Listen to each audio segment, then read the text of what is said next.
Your heart aches.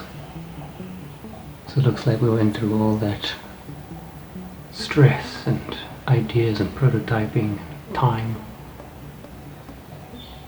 2 weeks later, actually 3 weeks later, I've come up with an idea that I think will work. And you know, it all comes down to just gaining inspiration from other sources. And I found this idea that was similar to this, but not quite. Okay, so here I'm busy just brainstorming some ideas on this new idea, which is basically like a plunger slash bullet version. And it uses like a cam thing, which I thought would be cool.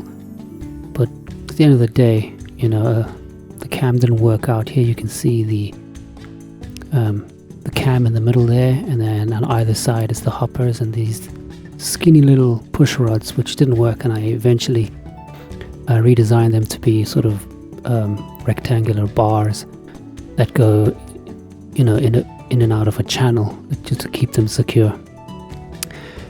So here's now a slightly more updated version with the two hoppers, you know, slightly more together, and the cam is now more of a push control horn type thing where the servo just kind of pushes each push rod down. Cool, we're getting ready to print the plunger prototype. These are the parts. Hopefully it'll work out. Yeah, just with a bit of glue and sticky tape and string and cardboard, and the front won't fall off.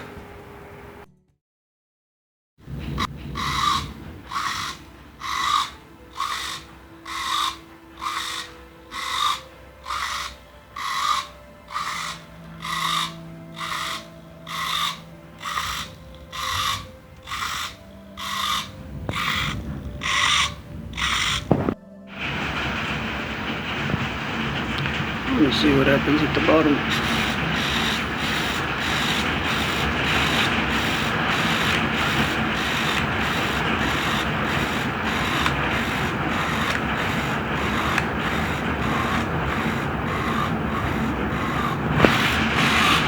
Okay, here's a much bigger version, almost twice the size, using the bigger servos. And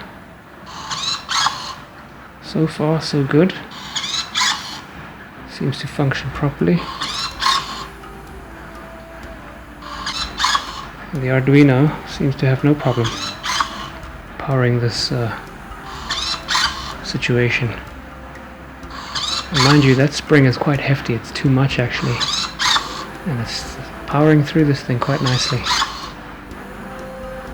Okay, first time trying the coffee. Let's hope it works.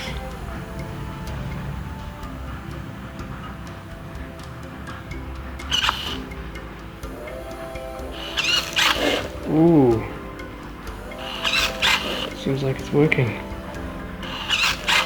Yeah, it's working, babe.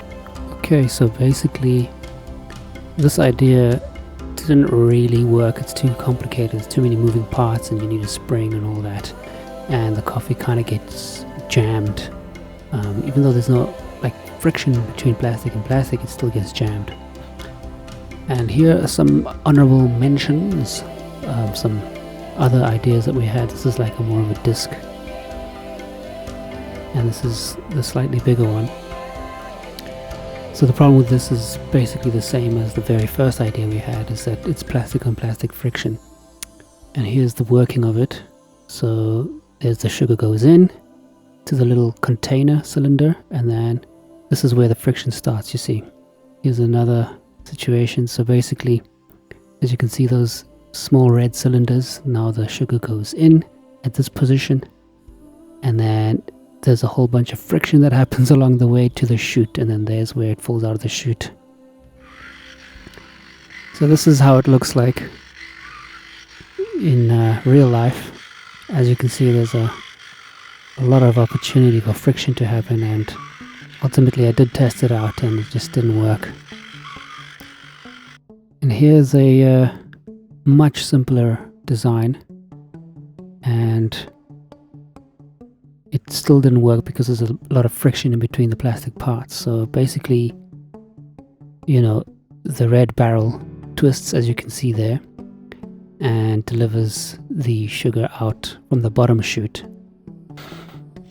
So here's it in action without the sugar, and so you can just have a better understanding of how it works. So my favorite design is this one so far, because it's so simple. You know, it's literally just 2 parts, one moving part, and for me, the simpler the better, eh? And here it is in action with the sugar, and it also gets stuck. It's just not enough power to overcome.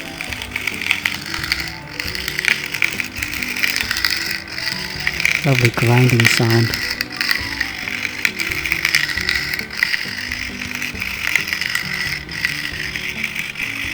As you can see, the servo completely just sort of seizes and kind of comes to a halt at some point right there. And so yeah, it's getting stuck. Hectically stuck. No. But anyways, we will persevere, and hopefully it'll work out. So yeah, join me for the next adventure.